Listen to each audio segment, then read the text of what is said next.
Bigla nga nagsabi si amo na wala daw pasok ngayon. Kahit ano pa nga bang magandang gawin, abay syempre igalang malikot na paa. Nakakapanghinayang din kasi kung tatambay lang ako sa bahay buong araw. Baka manigas lang mga kamay at pakot di na makagalaw. Charot! Sobrang bihira lang kasi na magkaroon ako ng libreng araw na ganito. Kaya nga't kung may mga ganitong pagkakatao'y talagang sinusulit ko. Itong pupuntahan nga natin yan isa sa mga dream destination ko dito sa Japan. Ngunit tirik nga ang araw kaya't imbis na maglakad ay magbibisikleta na lang muna ako. Medyo malayo-layo din kasi ang train station mula dito sa tinutuluyan ko. Isa nga pala sa pinakasikat na structure sa Japan ang pupuntahan natin ngayon. Di nga kompleto ang Japan travel mo kung wala to sa bucket list mo. Maliban nga sa Mount Fuji ay ito daw isa sa mga ebidensyang napuntahan mo na nga ang bansang to. Abay isa nga sa mga patunay dyan ay yung mga magulang ko. Paano ba naman kasi sabi ng mga magulang ko ay parang nasa Cavite lang daw ako? Abay di pa rin makapaniwalang nasa Japan na nga ako. Oh shashat, matry nga puntahan tong iconic spot na to. Nang sa gayo'y may pruweba na ako mahiharap sa mga magulang ko. Yari talaga kayo pag pinakita ko tong vlog na to. Naway maglaho ng haka-haka at duda sa mga isip nyo. Charot! Parating na nga tayo sa train station na lagi kong sinasakyan. Ayun nga, ipapark ko na muna tong bisikletang dala-dala ko.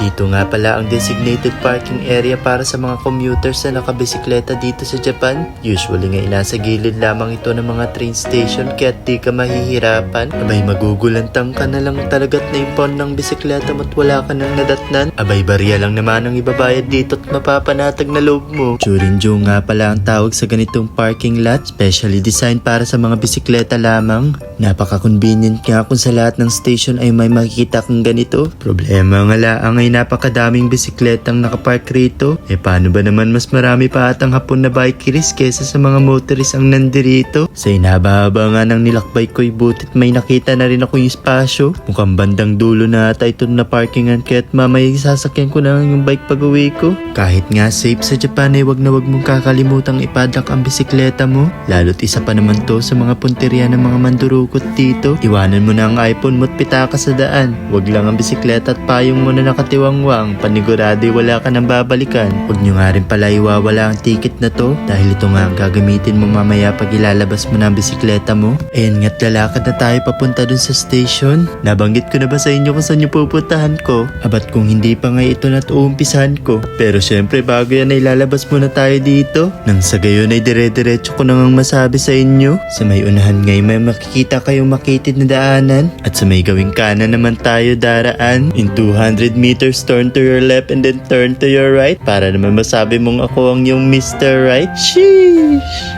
Tama na nga mga banat at nandito na tayo sa ating train station. At yun nga sasabihin ko na kung saan tayo magtutungo ngayon. Pupunta nga pala tayo ngayon sa Tokyo Tower. Isa sa mga dream destination ng mga nagpupunta to sa Japan. Ito nga ay nasa Central Tokyo kaya for the pakikipagsapalaran sa Manila from probinsya ang atake ko ngayon. Kung papalarin ngay sana'y may makadiscover sa akin dito at gawin akong model ng magazine. Kundi naman papalarin kat model na lang siguro ng betchin at asin.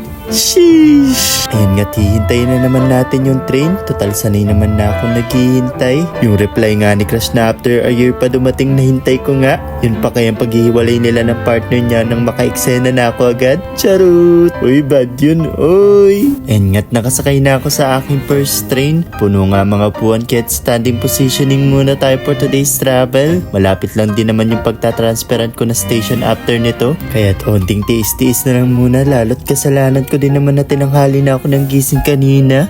Andito na nga tayo sa ating first stop at kailangan na nating mag-transfer ng bagong train. Ayan at maglalakad-lakad na nga tayo para malaman natin kung saan tayo lilipat. Kung mapapansin nyo nga hindi pa gaanong puno ang mga tao ngayon. Nasa part pa rin kasi tayo ng Chiba kaya't hindi pa crowded ang mga pasahero. Pero wala pa nga tayo sa Tokyo at na-imagine ko na yung magiging sitwasyon ko mamaya. Pag rush hour kasi sa Tokyo kung mapuno ay kalintulad ng sa Pinas. Ang mga train kasi sa Japan ang pangatlo sa may pinakamaraming pasaherong isinasakay sa buong mundo araw-araw. Kaya't kung maikli nga lang ang pasensya mo ay mas mainam ng agahan mo ang punta para naman masecure mo na ang upuan mo at di ka na mangangawit pa. Speaking of upuan ay buting at maluwag itong nasakyan kong tren. Nakakahingal din kasi maglakad-lakad at magpalipat-lipat ng tren dito sa Japan. Ewan ko ba kung hindi ka rin mapagod akat bababa naman sa hagdan.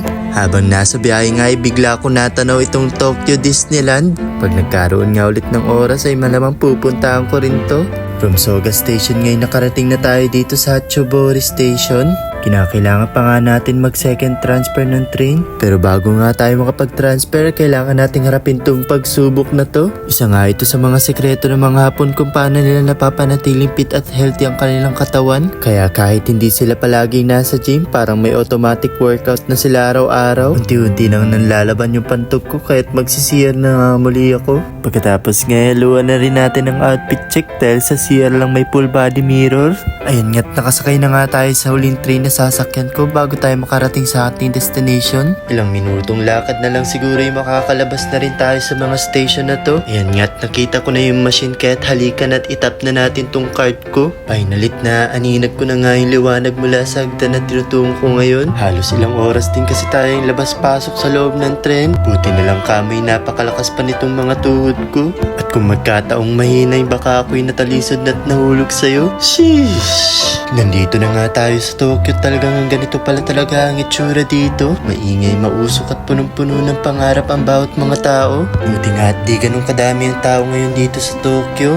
Mas nakaka-enjoy kasing gumala pag di siksikan sa dinadaanan mo. Meron na naman nga ako nakitang kalapati dito sa daan. Nalimutan yatang ibon siya kaya't kung maglakad ay chill na chill lang. Unting lakad na nga lang at matatalo na nga natin ang Tokyo Tower. Tingin sa kanan at tingin sa kaliwa at din na nga, andito na nga tayo sa Tokyo Tower. Nakaka-amaze nga at nakakalula ito kung titingnan. Unang beses nga na nakita ako to ay nasa loob pa ako ng sasakyan nun. Kaya't di ko nga may paliwanag kung gaano ko kasobrang saya naabot kamay ko na siya ngayon. Ibang iba talaga yung gaan sa pakiramdam pag nakalabas ka sa kwarto mo. Alam mo yung feeling na ilang araw ka nang nakulong sa four corners of your room, parang preso na may wifi, tapos finally nakalabas ka na. Nagkita na rin ulit kayo ni araw, hindi na ring light yung source ng vitamin D mo. O, kaway-kaway muna. Ayan nga, tatawid na nga tayo para makalapit na nga tayo sa mismong tower. Nagulat nga ako't napakadaming mga booth at tindahan dito sa baba. At in case nga na hindi ka nakapagdala ng baon, may marami kang mabibilhan dito. May mga kasama na nga rin tables and chairs sa mga food stalls, kaya hindi ka na mangangamba sa upuan. May mga bata ka nga rin makikita dito na naglalaro sa mga water mist o yung mga pan na nagbubuga ng malamig na hangin at tubig. Karamihan nga sa mga nagpunta dito ngayon ay puro foreigner at yung iba ay buong family pa.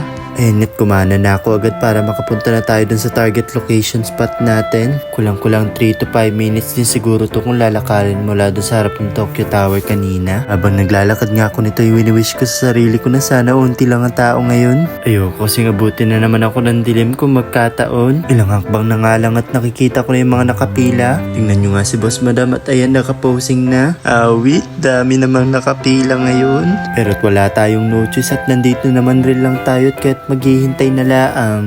Kung i-search nyo nga ito sa Google Maps ay mapapansin yung nasa southern part ito ng Tokyo Tower. I-search nyo lamang ang Iki-Iki Plaza dahil ito ang pinakamalapit na landmark sa kanya. Kaya nga nasabi ko kanina ay 3 to 5 minutes ang estimated time kung lalakarin mo ito mula sa harapan ng Tokyo Tower. Ang spot nga na ito ay entrance pababa sa parking lot kaya't kailangan mong humintuhin to sa pagkuha ng litrato sa tuwing may umaakit at bumababang mga tao. Kaya't mahigpit nga na pinagbabawal ang paggamit ng tripod at di ko nga alam kung anong gagawin ko dahil mag-isa lang nga ako. Gusto ko nga kausapin tong si ate o kaya naman itong Vietnamese na nasa likod ko, kaso lang di ko sila maintindihan dahil di pala sila marunong mag-Nihongo.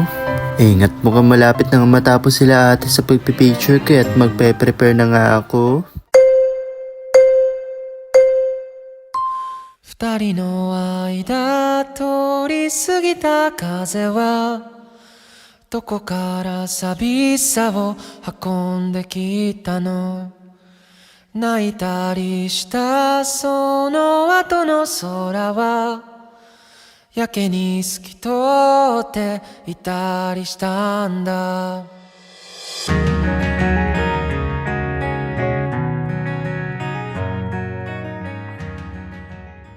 Nakakabitin, no? Pero tapos na nga tayo at kahit lilipat naman tayo sa next spot natin. Mahigit 1 oras nga pala akong pumila dito kanina at sa palagay ko yung nasulit ko naman. Pero syempre hanggat may oras pa susulitin natin to at lilibutin ang iba pang spot ng Tokyo Tower. Mula Iki-Iki Plaza ay dediretso nga lang tayo para makarating dito sa ilalim ng Akabane Bridge. Roughly around 5 to 7 minutes kung lalakarin ito mula dun sa unang spot natin. Maganda nga itong spot kung gusto mo makahanan ng buo yung Tokyo Tower. Kaso lang nagalangan kailangan nga akong kumuha ng picture sa may tawiran na to, kaya't mas advisable talaga if may kasama ka magpupunta rito.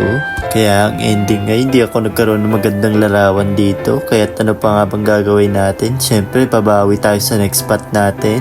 Itong last hidden spot na pupuntahan nga natin ay ang Tower Front Kamiyacho. Kung titingnan nyo nga sa mapa ay nasa western side siya ng Tokyo Tower. Maganda naman itong spot na to kung gusto mo magkaroon ng kuha ng Tokyo Tower na nasa gitna ng dalawang building. Mula nga dun sa second spot natin ay kailangan nga natin maglakad ng 8 to 10 minutes para makarating dito sa last spot natin. Literal nga na hidden spot ang lugar na ito dahil hindi pa to napupuntahan ng mga turista. At kung meron nga sa palagay ko, kaunti pa lamang nagpupunta rito. Hindi ko nga sure kung yung kanto ba na yun yung pupuntahan nating spot. Pero sabi ko ngay bahala na si Batman, basta't dire-diretso na lang ako maglalakad.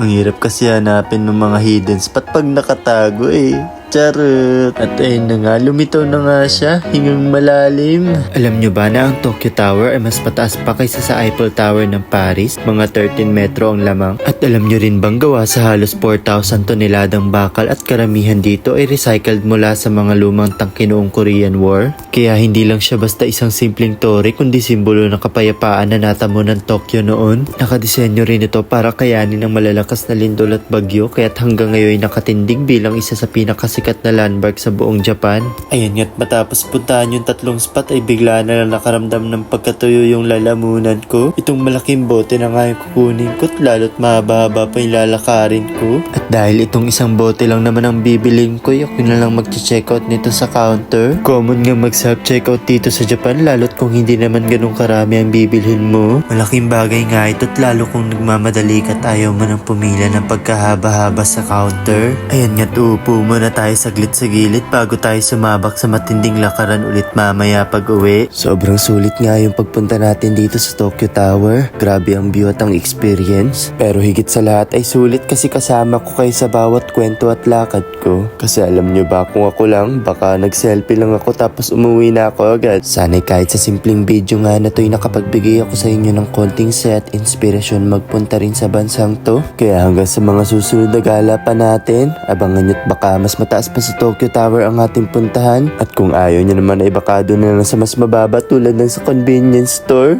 Charot! O shashat, ako'y magmamaneho na nga pa uwi. Salamat ulit at hanggang sa pagkikita nating muli. Bye!